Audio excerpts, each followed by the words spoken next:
इंडोनेशियातील Sumatra बेटावर झालेल्या भीषण पुरादरम्यान एक अत्यंत दुर्मिळ, हृदयस्पर्शी आणि मानवतेची जाणीव करून देणारा प्रसंग कॅमेऱ्यात कैद झालाय.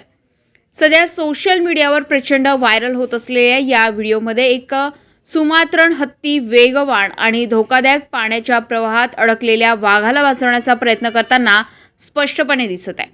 निसर्गाच्या या भीषण संकटात सामान्यतः एकमेकांचे शत्रू मानले जाणारे आणि वेगवेगळ्या परिसरामध्ये वास्तव्य करणारे हे दोन जंगली प्राणी एकमेकांसाठी उभे ठाकल्याचं पाहायला मिळाले. जोरदार पावसामुळे सुमात्रा परिसरात अचानक पूर आला होता. या पुरात एक वाघ पाण्यात अडकला होता. पाण्याचा प्रवाह इतका प्रचंड होता की वाघ स्वतःहून बाहेर येऊ शकत नव्हता. अशा परिस्थितीत जवळच असलेल्या एका सुमात्रन हत्तीने वाघाला वाचवण्यासाठी धैर्याने पुढाकार घेतलाय. व्हिडिओमध्ये हत्ती आपल्या सोंडेच्या मदतीने वाघाला सुरक्षित ठिकाणी नेण्याचा प्रयत्न करताना दिसतोय. हा प्रसंग पाहून अनेक जण भावुक झाले असून निसर्गातील करुणा, साहस आणि सहअस्तित्वाचे हे अद्भुत उदाहरण असल्याची भावना व्यक्त केली जाते.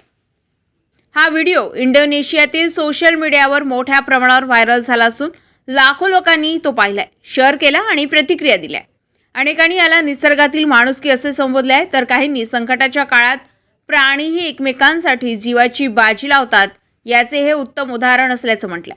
तज्ज्ञांच्या मते हवामान बदलामुळे अशा नैसर्गिक आपत्तीचे प्रमाण वाढत असून त्याचा परिणाम मानवासोबतच वन्यजीवांवरही होत आहे. अशा घटनांमधून निसर्गाचे जतन आणि वन्यजीव संरक्षण किती महत्त्वाचे आहे हे पुन्हा एकदा अधोरेखित होत आहे.